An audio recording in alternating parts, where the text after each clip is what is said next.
Welcome to Muse and Mastery. I'm your host, Aaliyah Cheyenne. I believe every episode is a reminder that your purpose and your artistry are worth honoring. Consider each conversation an invitation to grow, to imagine boldly, and to honor the stories shaping who you're becoming.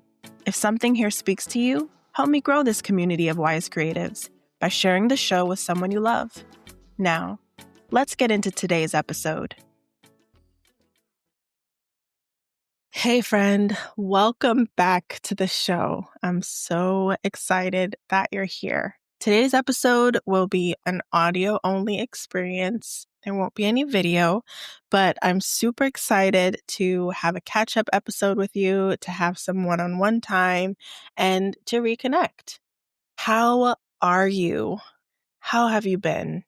I would love to hear from you in a text to the show or in a voice note to the show or even in a review. I hope you've been doing as well as possible despite all of the things happening in the world, and I'm sure all of the things happening in your personal life. I'm feeling really good today. I'm feeling really relaxed. I got a massage yesterday. I'm still feeling the effects of that. I'm actually recording this on a snowy day, and I'm just feeling excited to get into a new season. During our last catch-up, I talked about blooming where I'm planted, and that I did, and that I really did. I think our last in-depth catch-up was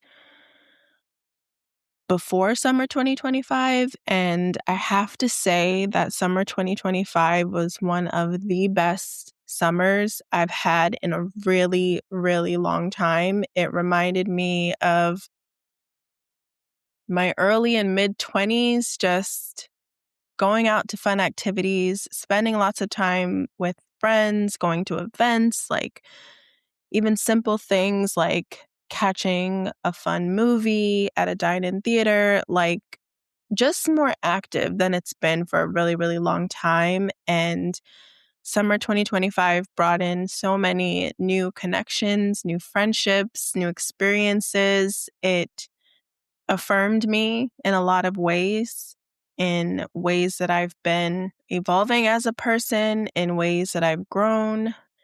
It allowed me to reimagine some of the things that I've been wanting for myself, desiring for myself, calling in. It softened me in many ways.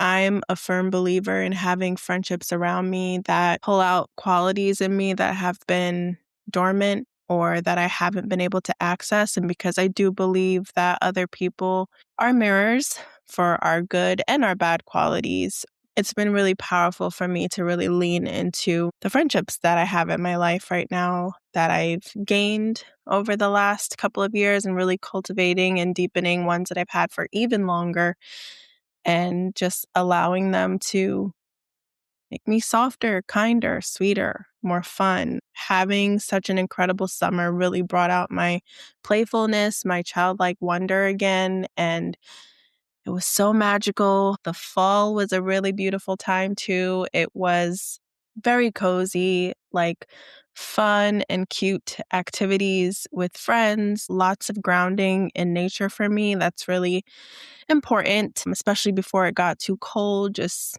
spending some time barefoot in the grass, spending some time among the trees, soaking up as much sun as possible. Fall is one of my favorite seasons, as is spring. You know, it's not too hot anymore. It's not too cold yet. It's just right.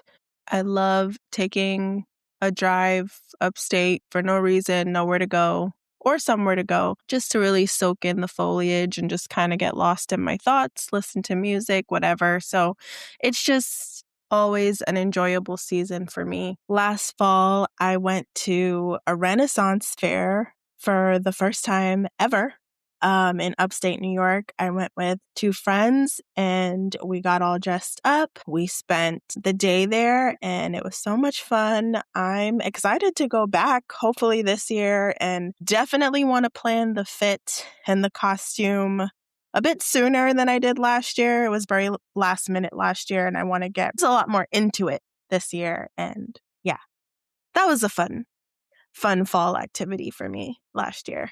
And now here we are in the dead of winter. Don't know where January is escaping to right now. It's going by so fast. And it's cold this time of year. I usually like to escape to someplace warmer, whether that's just Florida to visit my mom and my sisters, or taking a vacation for my birthday. My birthday is coming up on January 29th, and I usually love to go somewhere warm. There's a lot happening in the world right now, in the Caribbean and South America, and I'm just like, oh Lord, I don't know what it's gonna look like this year, but I'm excited to celebrate in whatever capacity that I can. And honestly, despite it being the dead of winter, there have been so many opportunities for me to just connect and spend time with friends that have just made this season a lot more bearable for me, especially as someone who can succumb to winter blues. And usually who tends to like isolate and hibernate during this time. Like, I've had so many opportunities to just still stay connected with people in my life and connect with broader communities, like meet new people, be in safe, sacred spaces where the folks who might be attending activities or events are aligned in some capacity. And it's just been really, really wonderful. Just feeling very grateful, lots of gratitude. The days are slowly but surely starting to get longer again. It's not as dark at 4 o'clock as it was like a month ago. I actually saw, according to Secret NYC, NYC's first 5 p.m. sunset of 2026 will happen on Wednesday, January 21st. So I'm excited for that because after that, slowly but surely the days will start getting longer again. We'll be in spring, we'll be in summer, and I'm just feeling good and optimistic about that. So yeah, let's jump into some personal updates since the last time we really connected. I know I did a brief introduction to the new podcast name. If you haven't listened to that episode yet already, just go back one episode and check that out. We've changed our name from Treatings Podcast to then the Prolific Hub Podcast to now Muse and Mastery, which feels so much more aligned for the creative conversations that I've been having on the show and tools, tips, and tricks for just living and being well. But yeah, let's catch up. The last time we spoke, I was in the process of swapping units, moving in my family home, and that's since been completed. Any renovation work that I was having done has also been completed. I'm feeling really, really settled now. I had some light remodeling work that was happening earlier last year that took a toll in a lot of ways, but that's since been done. I'm very happy with the outcome. I'm fully unpacked, fully moved in, fully settled, and that feels really good. And I am living in a season of gratitude. Every day I walk around in my space and I'm just like, wow, I'm so grateful and I'm so blessed. Like, who knew that the sacrifices my grandparents made decades ago, before they could have even ever thought or conceived that I would exist, would be sheltering me now, like, yeah, choices that they made are blessing me and sheltering me and protecting me now, and I'm very grateful for that. My office space is together again. I am someone who I need a particular space to work in and get work done, so it was very rough not feeling settled, having to bounce around various spaces at home and not, like including office spaces, co-working spaces, whatever I needed to just get things done. Now I feel so settled and I'm inspired coming into my office space every day and like being able to sit down at my desk and focus and get work done. And I'm very grateful that this space is together. I can spread out. I can look out the window. I can focus. Like, this is really a space where my creativity thrives, and I am grateful for that. My dog, Stormy Girl, Storm, is no longer confused about what's been going on for the last several months. She's settled and happy too, and that is great. And my granny, who I swapped units with, no longer has to hassle herself with the stairs unless she wants to. She's also very settled in her space. So life's good on that front. Very blessed, very fortunate, very grateful, and very happy. You know what's interesting is that, well, for folks who are not new here, you know that I love astrology. And in 2024, I got my astrological forecast for 2025 by Tracy L. Rogers. Go listen to Success, Stardust, and Social Justice featuring Tracy if you haven't already. And in that astrological forecast, Tracy did tell me that starting around April, I would experience some moving changes and go through a period of quote unquote coming home to myself. And that timeline was absolutely correct. I knew I would be moving and swapping units at some point last year. I just wasn't sure until about March, April. Like, I had no clue exactly when it was going to happen. And then all of a sudden it kind of happened pretty quickly. So astrology, folks, I know some people feel like it's woo woo and everything else, but it can help to clarify a couple things about our personalities, timelines, impending events. It's an interesting tool. And we have a lot of tools that we use to make sense of the world. And this is probably one of the most harmless ones. But yeah, I've also been experiencing that coming home to myself energy a lot last year.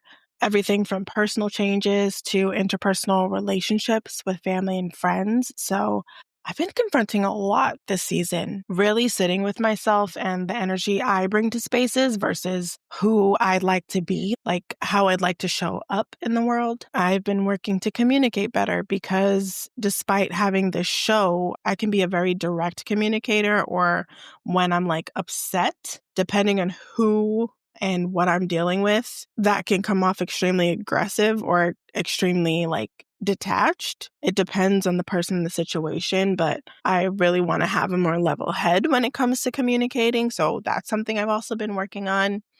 As much as I've done episodes about kissing imposter syndrome goodbye and like taking up space and showing up in the world and like all these things, like I'm a human being. I still am working through and dealing with things. So battling feelings of not being enough or dealing with old fears or wounding around abandonment and rejection and like all of these things, and reminding myself that healing is not linear. We are constantly healing. We will always be healing. No one is ever fully healed. It's just a matter of learning new ways to deal with old triggers and traumas, learning healthier patterns and rewriting the script for old ones. And yeah, still working through things like that. And you know what? Also learning to be more vulnerable, because it turns out despite how open I'd like to think I am at this stage of my life, and at the time of this recording, I'm actually pretty emotionally unavailable. And I've written about that on my Substack,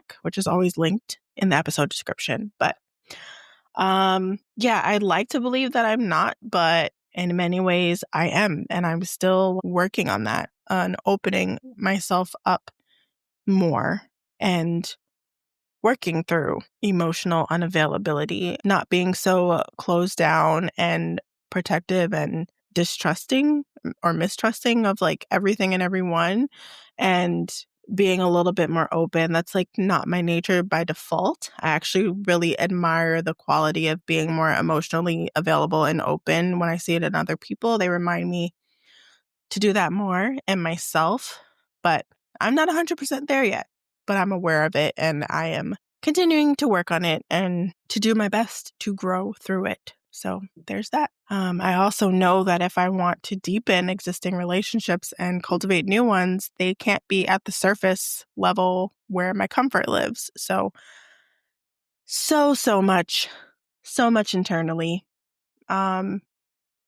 I'm also working through some of this somatically, so not always and not solely relying on talk therapy, but also remembering to move my body, because I do recognize that when I've had a good stretch or a good massage or a good workout, like, my mood shifts, my nervous system is a little bit more regulated, so I'm not reacting in a way that's tight or concerning. I'm like more chill and more relaxed when I have moved my body. So intentionally, like, doing exercises that support me, sure, but also at the very baseline, just stretching and releasing tension in my body a lot more, which is really important.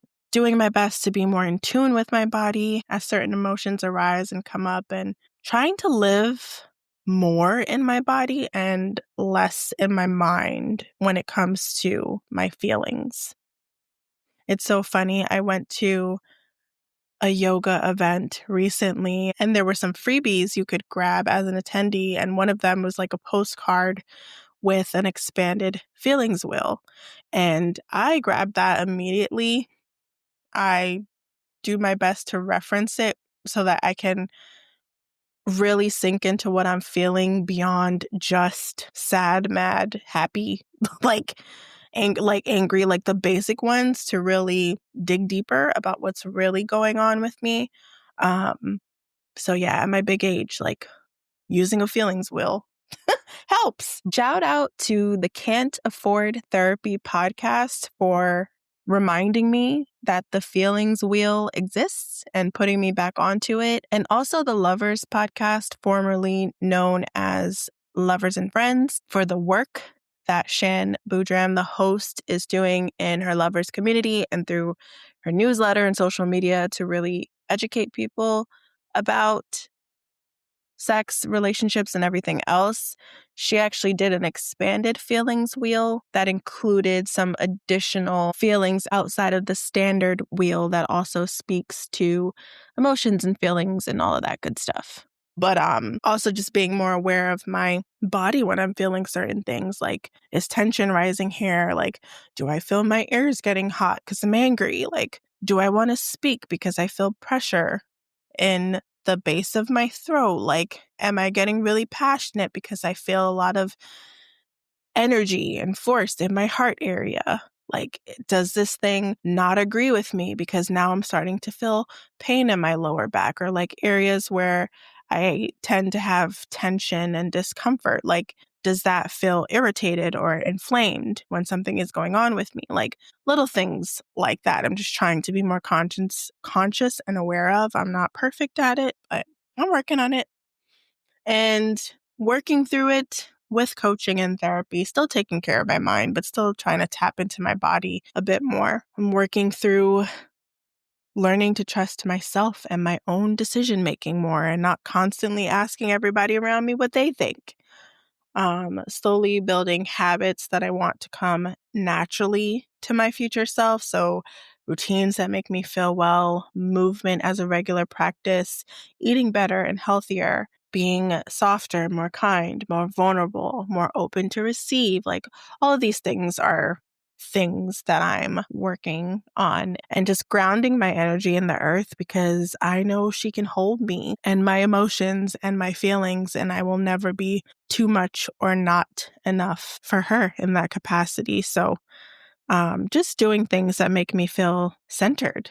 I love looking up and seeing the moon at night. Where I live, there isn't a lot of light pollution. So on a really clear night, I can see the stars, and I love to see that too. And just practicing feeling at peace and calming my nervous system and my parasympathetic nervous system. In some ways, I'm already seeing the fruits of this work in new connections, just more feelings of joy and gratitude and a brighter outlook on life in general, like more opportunities opening up, creating things I enjoy, like all of that. And in other ways, I'm still seeing areas that require improvement, and I'm still working on becoming better every day. So that is, one of many areas I'm focused on in this season. And all of that work is still unfolding. And when we last had our catch up, I told you, friend, that I wanted to be outside. I wanted to be outside on the sidewalk, not the streets. But that's been happening. I've gotten to attend so many incredible events with friends, and it's been so fun, just like movie nights out at like dine-in theaters or having friends over for movie nights at home. Like I went to a poetry slam competition with friends, which was nice because I really hadn't done that since like my early days of undergrad. It had been a really long time, so that was nice to like be back in a space and like call back a version of myself that really enjoyed that. I've been doing some work around remembrance and sacred remembrance ceremonies, like through plant medicines, through journaling, through guided meditation. And in many ways, I feel like I really called back my energy a lot, which was really lovely.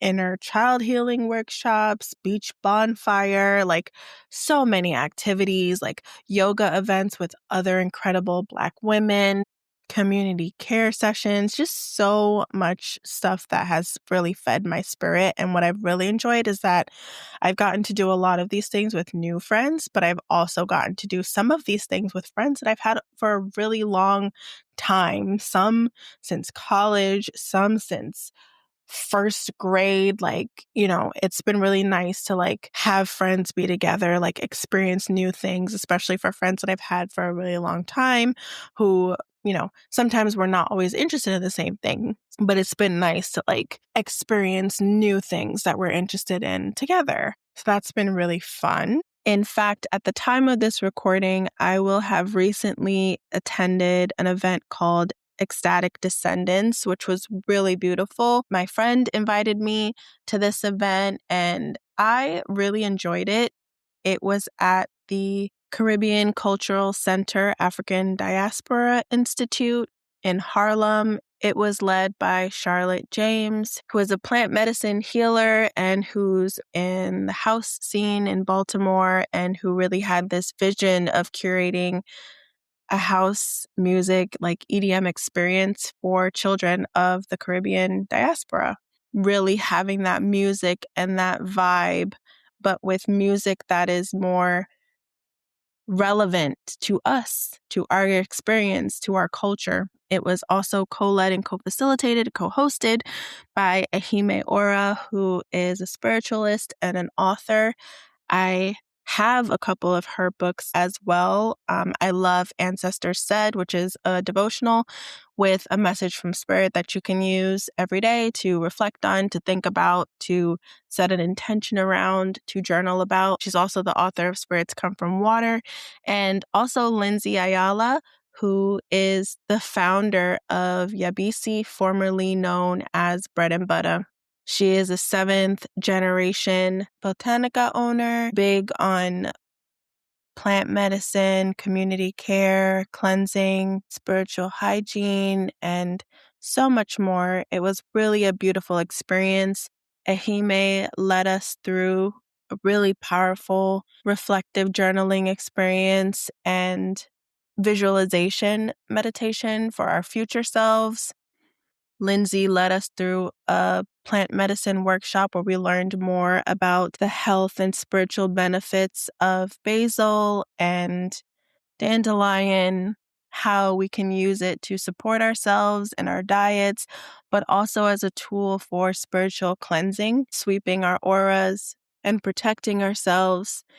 And at the end, Charlotte and DJ Savine and Okai on the drums led us through a very intentional, cathartic release through dance.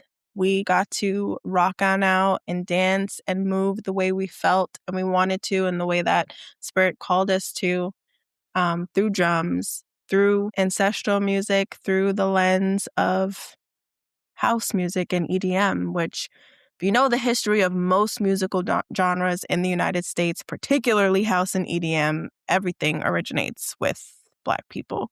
So in many ways, it was a return to what we've always known, to what's in our DNA. And then we closed out with a beautiful sound bath. The event was catered by Jocelyn, the curly vegan, who had absolutely delicious food. It would be a whole new style to learn to cook, but I don't know, her food kind of convinced me that I need to do better and eat better. But it was just a really powerful event, and attending things that make me feel whole and make me feel good and make me feel happy. And I'm just grateful and living in a spirit of gratitude. I've had spa days with friends and family, which has been really, really nice. Gone to get massages with my bestie a couple of times. We're trying to make it more regular, like a monthly thing. And it's just so relaxing and it feels so great. And it feels so good after.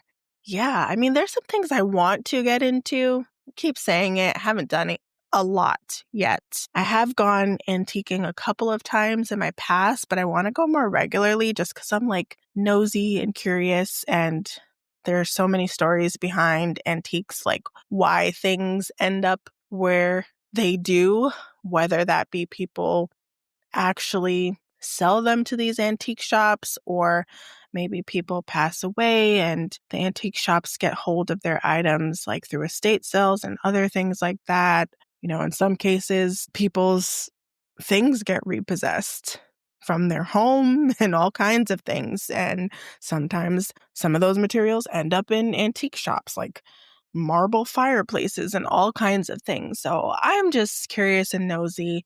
It's not always in my budget to buy things per se, but I still like to see and learn. Like sometimes it's interesting to hear the backstory about particular items. So I want to get into that. I do want to start checking out estate sales more. Sometimes you can find really cool art, really cool vintage pieces of clothing or jewelry at estate sales. Sometimes you find scary and spooky things. Like I've seen way too many experiences of like Black people who go to estate sales and, you know, whoever's estate it was, like, they were racist. They have all kinds of like racist dolls and memorabilia and all kinds of stuff. That's not the kind of experience I want to have, but you won't know until you get there. And I'm also curious and nosy, so I want to start doing that more and open houses. Like I am not looking to buy a house. That's not something I am focused on doing right now in this season of my life. But I am very curious. I love to see how folks decorate. I'm big on interior design, so everything from the staging down to the materials they use for the house, from wood to tile to crown molding to trim, like the architecture of a space, everything like that. So I'm very curious and I want to start getting into that more, just to browse, just to see, to open my mind up, to see what else is possible. And, you know, if and when my time comes, what I might be interested in, what I might really like. So little things that spark my curiosity and fill me up. So yeah, I'm interested in getting into those, but so far everything I've been diving into has just really, really, really filled me up. And that's been so lovely. On the work and creative front. So for my consulting work, I've started the not so easy process of shifting my consulting work from solely focusing on marketing and communications to more project and program management exclusively. The thing with working with a lot of nonprofits is that they treat communications and marketing the same when they're not. I personally feel like communications is more about storytelling and drawing people in with a story, making them feel connected to the work. Marketing feels more like, how can we pull every data point about this person to target them in a very specific way so that they'll buy this very specific thing?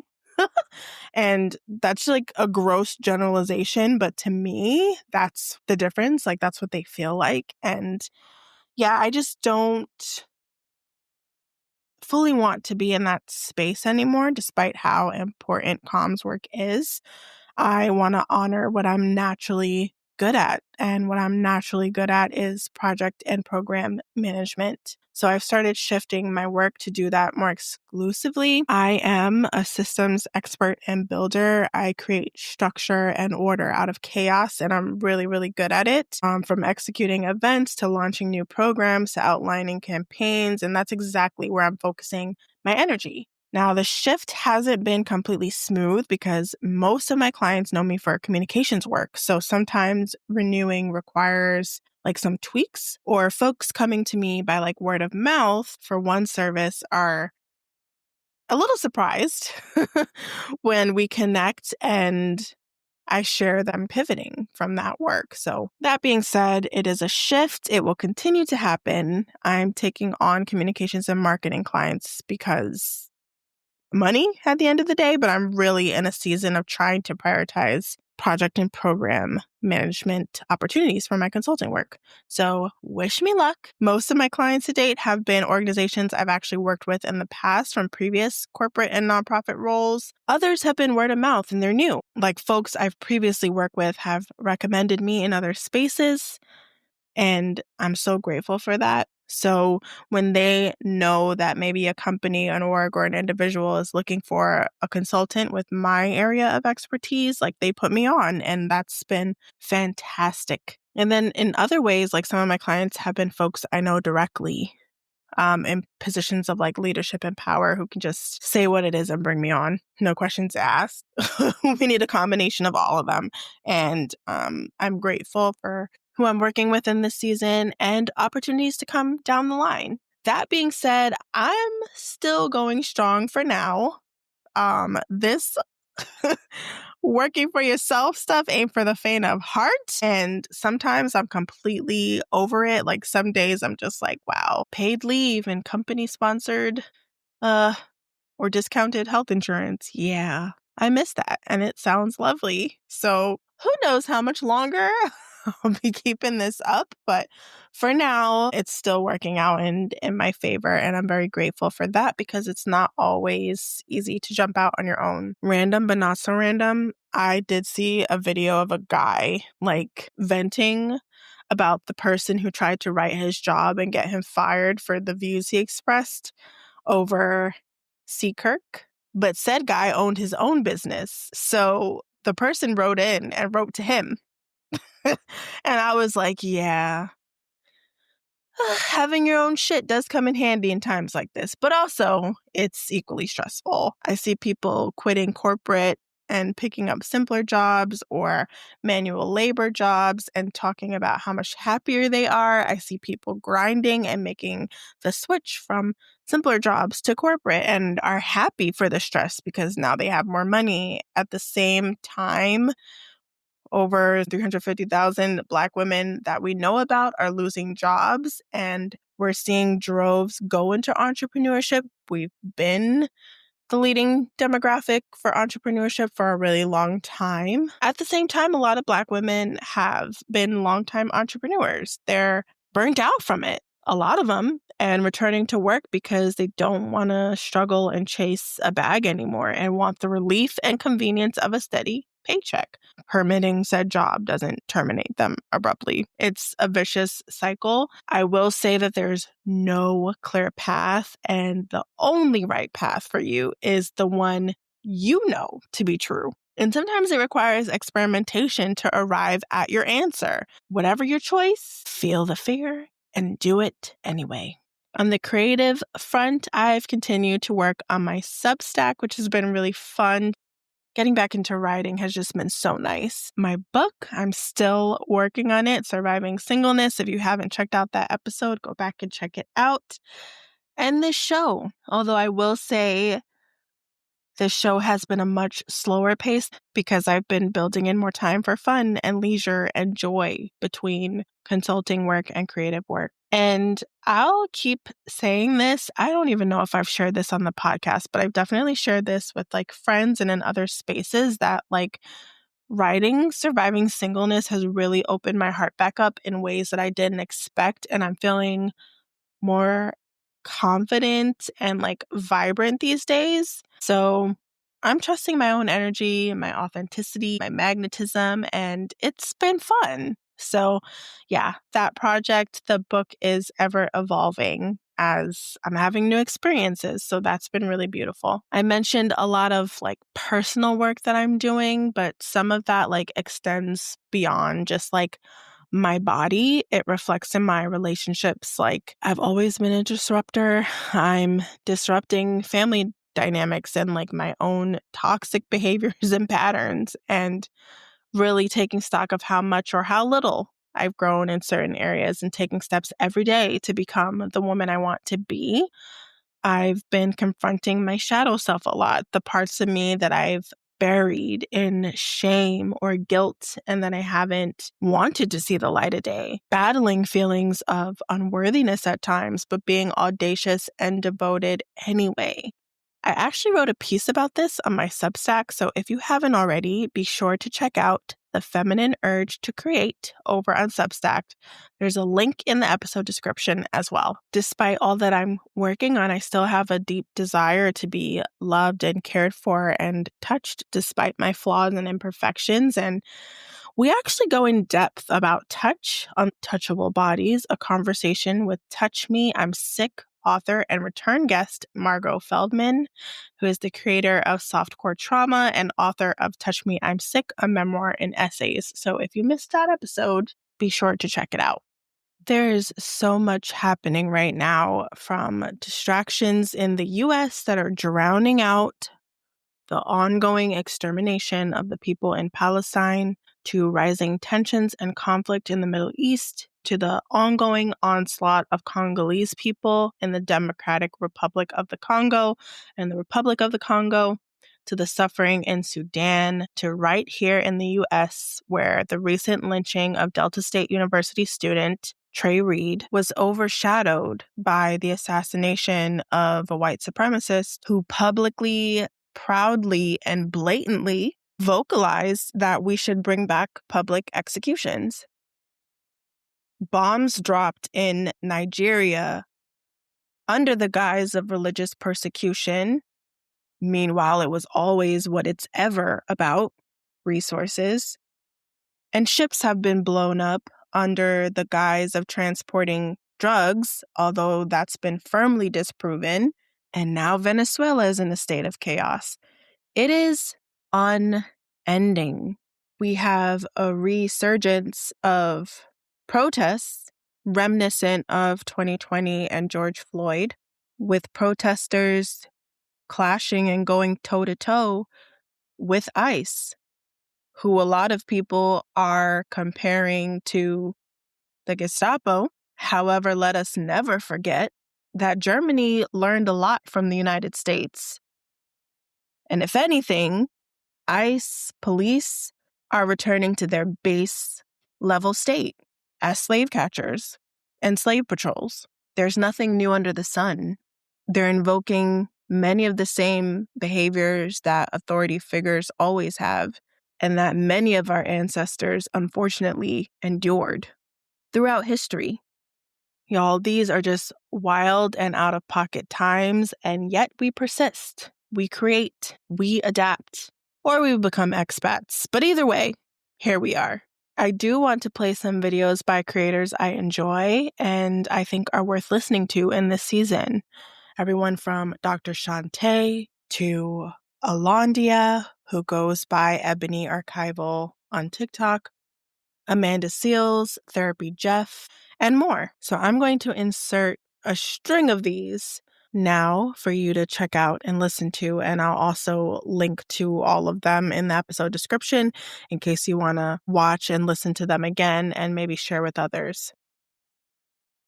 I'm sharing these as companions to some of what I've stated throughout the episode and expansions of some of these concepts, but the episode is not over, so make sure you come back on the other side so we can talk about our word of the year. All right, let's get into it.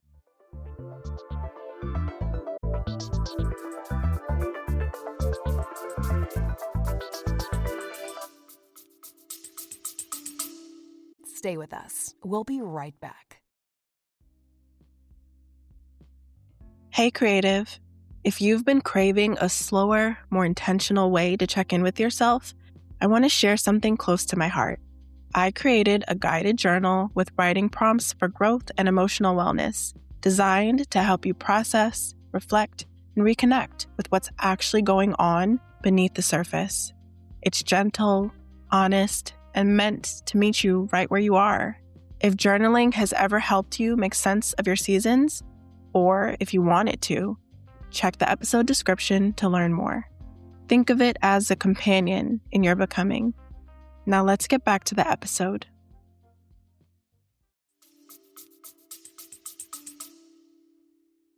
The soft life didn't just pop up out of nowhere on TikTok and Pinterest. Black women were practicing it during America's hardest times. The nadir. That was the so-called lowest point in race relations after Reconstruction. And even then, Black women, they were brilliant. I read this article by Ava Purkis called The Paradox of Pleasure. She poses the question, how do you talk about Black joy without minimizing Black pain? And that sent me down a rabbit hole of her references and books I've read on my own. I started reading Victoria Walcott's Race, Riots, and Roller Coasters, which shows how leisure itself became a battleground within Black life. And then I went back to a book I reference so often, Carrie K. Greenidge's The Grimkeys, which talks about how Black women shaped political life and society life in America's worst years. And then it hit me. So much of the progression of Black life, politically and economically, was shaped during this time of the nadir. So much of what I cover are Black women blossoming during the nadir. Historian Rayford Logan named 1877 to 1901 the nadir, the lowest point. After Reconstruction, federal protections disappeared, and the Great Compromise of 1877 was literally called the Great Betrayal. Civil rights protections dropped, Jim Crow hardened, and violence escalated. And in 1883, the Supreme Court overturned the Civil Rights Act of 1875. And by 1896, Plessy versus Ferguson cemented segregation into law. And this is why I love shows like The Gilded Age, because they're showing Black society in New York, the education, the glamour, what society truly is like. But what most people don't realize is this is happening a few years before the nadir fully set in. So I think it's really important when you're watching to have the context that these Black women, these Black people were facing a lot of backlash alongside the brilliance. And still, during this time, Black people responded by founding organizations, really relying on education, founding schools and organizations that would really lay the groundwork and carry us into this new era of Black people fighting back and really putting on. And this is where Ava Purkis's idea of the paradox of pleasure comes in. Because even under incalculable subjugation, Black people were still finding ways to cultivate joy. So think saloons, dance halls, church socials, word games, playing sports. Black people were going to find something to do, especially for the younger generations. They didn't want their kids to burn out from the strain of racism and the oppression of the race that they were facing. They wanted to ensure that not only themselves as adults, but the kids would want to fight on for generations to come, because we had a big fight ahead of us. And again, reading the Victoria Walcott book, which is referenced in Ava Purkis's scholarship, Black people were going to find something to do in amusement parks specifically. Like, these sites weren't just joy, they were political. Like, they were integrating these spaces. And all of this ties all the way back to the Declaration of Independence, which we forced to apply to us. We did. Life, liberty, and the pursuit of happiness. These were our unalienable rights, and we knew that these were our divine rights that no one could take away from us. Joy for Black people, specifically African Americans within the United States, was preparation against racism. It was resilience against racism. Breonna, Ahmaud, George, affirmative action being struck down by the Supreme Court, 300,000 Black women being pushed out of their jobs, DEI rollbacks, and most recently, attacks on the Museum of African American History and Culture. I don't think it's outlandish to say that this feels like a modern nadir. But here's the part I always come back to. In the middle of that first nadir, Black people, Black women, y'all know this account, we flourished. Our brilliance did not dim. The NACW was established in 1896, an early feminist movement considered the first feminist, really. They recognized their multiple oppressions and fought against them. We have Black women writing books. We have Black women founding sororities, founding political organizations, taking a stand for something in a time that was designed to crush them. The nadir is where we saw the rise of the Black American princess, the BAP, stylish, socially refined, and politically inclined, fighting for all those around her. The nadir is never really the end. Just finished a morning run, sweating bullets, but I have to say this while I'm thinking about it. Almost every week, I see someone ask the question, why are white men so angry? And while I cannot begin to expound on the many reasons why that might be, what I can say is this. I view all social problems through a lens of societal systems because as a sociologist, that's what I'm trained to do. And here is the design flaw in systems of privilege. When you build systems of hierarchy and privilege, when you build systems of hierarchy and privilege, the privilege is actually what weakens you. The privilege makes you weak because when you socialize an entire group of people to believe that I exist, therefore I deserve. I exist, therefore I am entitled. I exist, therefore the path of prosperity should be laid out very cleanly ahead of me, and I don't have to work hard, and I don't have to struggle, and I don't have to dig deep. I just have to receive.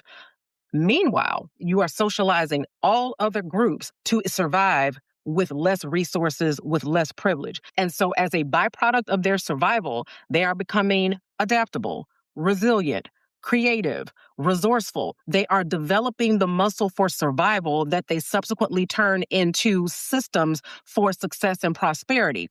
Meanwhile, the privileged group is not developing these systems. And when they start to see the disenfranchised group becoming stronger, gaining opportunities, building systems of success, rather than say, hey, maybe we ought to be doing that too, no. Privilege doubles down. Privilege digs deep into the well of anger and grievance and says, you are the reason why I can't be successful. You are taking opportunities away from me and my children and generations. And so now, rather than develop the muscle of resilience, what I'm going to do now is start taking privileges away from you. And now I'm going to start taking your resources. And now I'm going to start burning your house down in hopes that you will get back to where I think you ought to be, which is underneath me. Not realizing that the more you do that, the more privileges you take away, the more systems of success you try to dismantle, you are only making them more creative, more adaptable, more resilient, and more resourceful.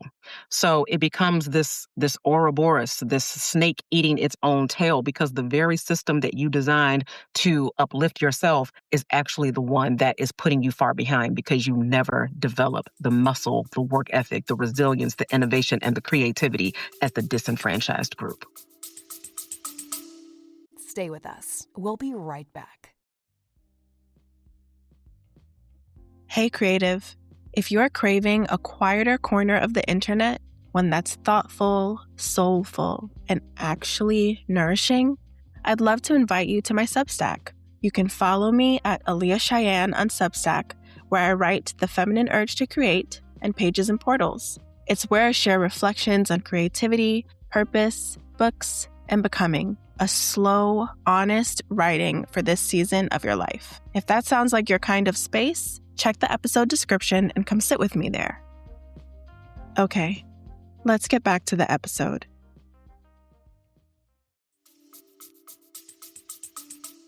You need to look at this from an anthropological perspective and look at human beings more as like a species, an animal. It is not just our ability to feel that separates us from AI, but it is our ability to feel for each other.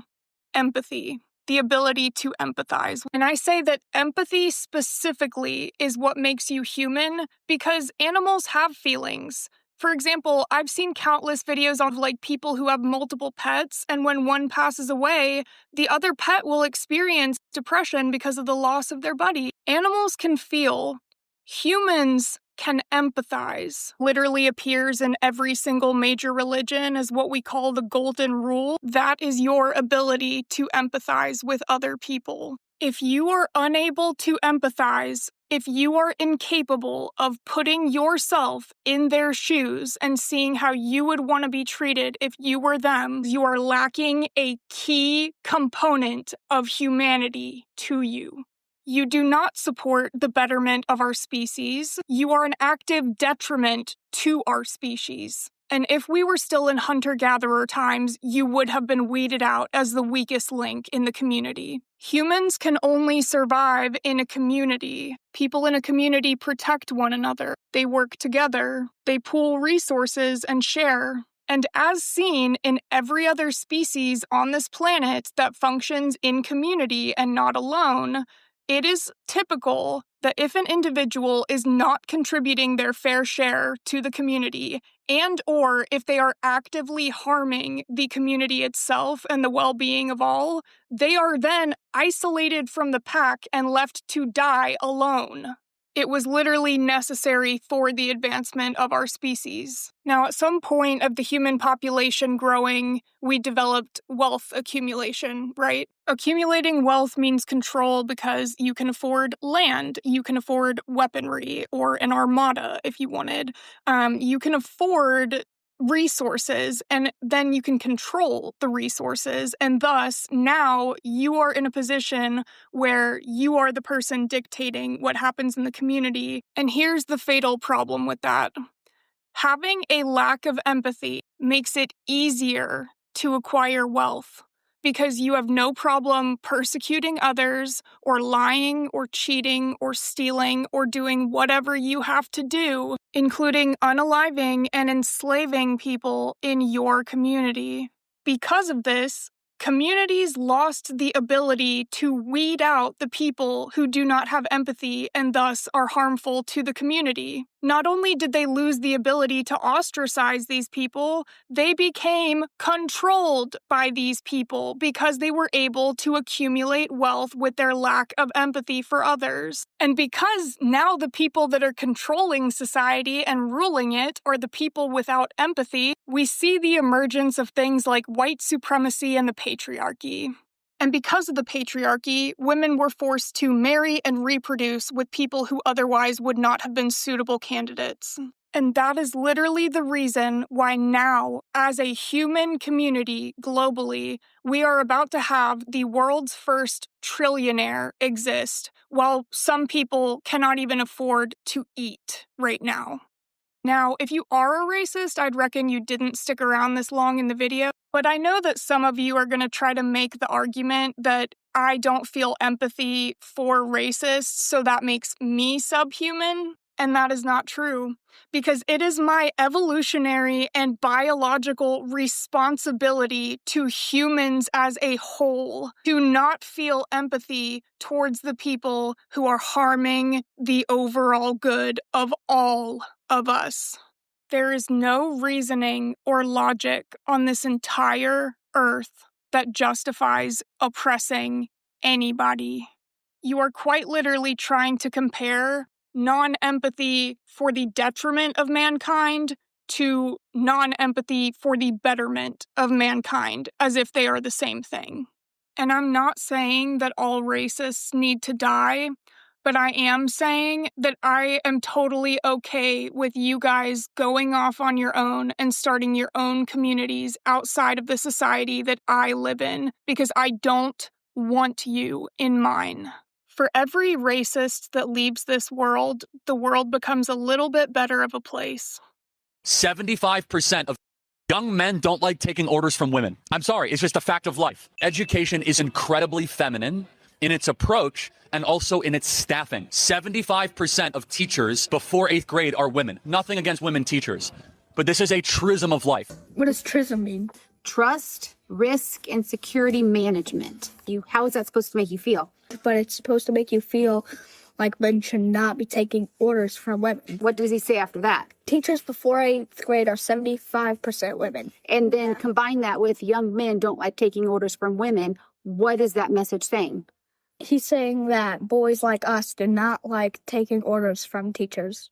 Who benefits if you believe this message? Young men, because it's saying that if you're a young man, you should not take orders from women because it doesn't make you feel good.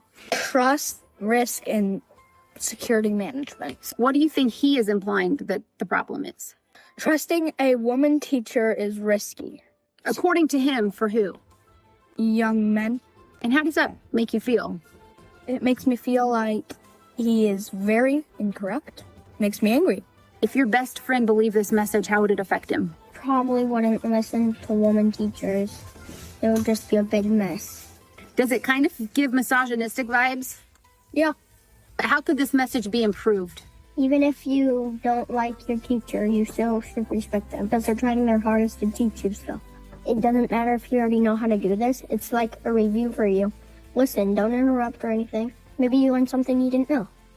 Parents of white boys, don't want your kid radicalized online? Do these 5 things. 1, interrupt the victim story. At some point, your son may say he feels attacked for just being white or male. Don't roll your eyes, but also don't coddle him either. Extremist groups that are just a podcast away groom boys by selling them the lie that they're the real victims of feminism or diversity. That victim story is one of the earliest hooks, turning isolation into blame that's easy to weaponize. The best prevention is early conversation, teaching the difference between discomfort and oppression, and offering healthier narratives about belonging and fairness. 2, teach emotional literacy. If your son can't name or regulate his feelings, he's way more likely to turn rejection into rage. Teach him how to say, I feel lonely, instead of girls are the problem.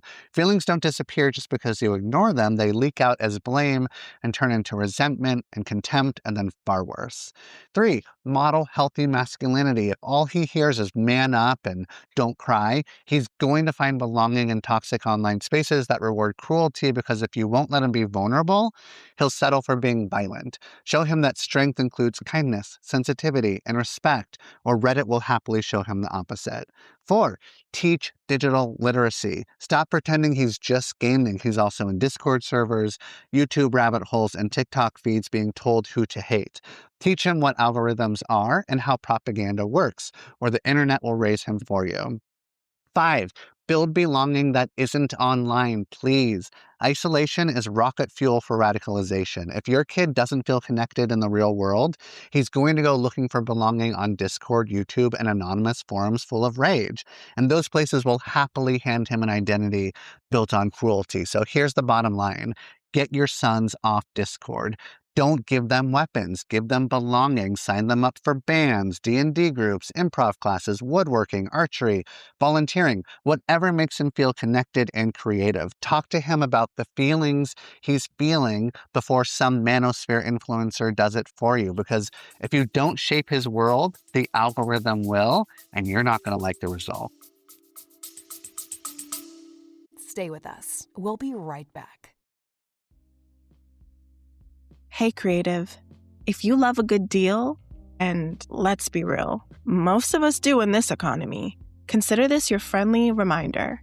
I've tucked a bunch of discounts and referral rewards into my Linktree, including free meals and savings with HelloFresh, plus a few other favorites I actually use. If you've been thinking about making life a little easier, trying something new, or just saving where you can, now's a great time. Check the episode description to snag a discount, grab a code, and treat yourself while the deals are still dealing. Now, let's get back to the episode.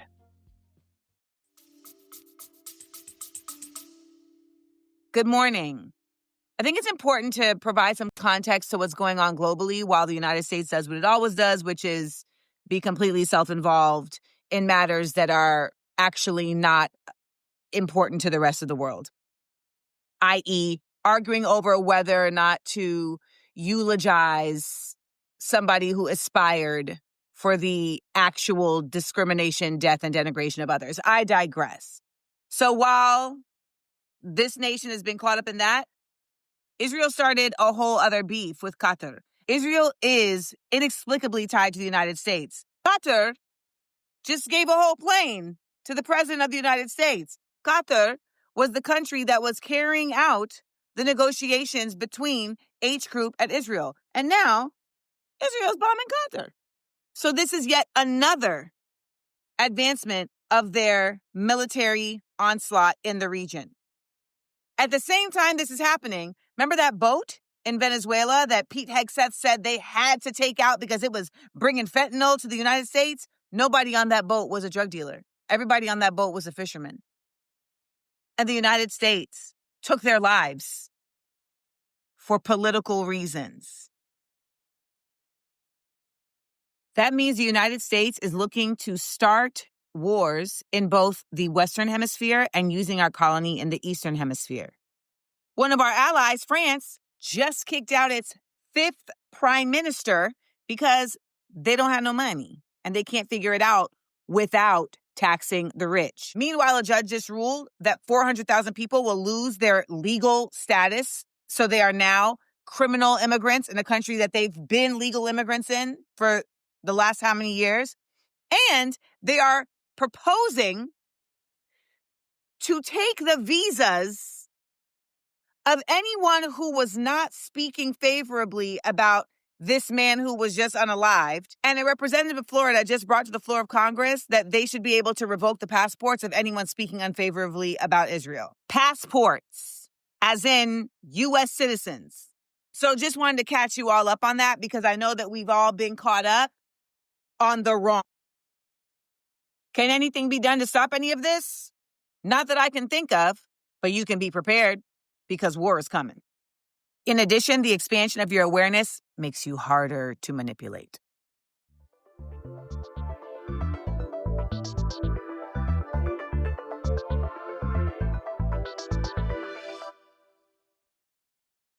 But as of right now, that's my catch-up, friend. You know, I asked you at the beginning, but I really want to know how you are, how you've been holding up. Now, perhaps you belong to a culture or a lineage or a heritage that follows and celebrates the Lunar New Year, or perhaps you're like me and you're just chronically online and your algorithm is in spaces that are continuously talking about the end of the year of the snake and our entry into the year of the horse on February 17th, coinciding with the Lunar New Year. But regardless of your beliefs, I think for a lot of people, 2025 was definitely a year of shedding. I know for me, it was a year of shedding in a lot of ways, shedding of old stories, shedding of old behaviors, shedding of limiting beliefs and outdated mindsets that no longer support the current version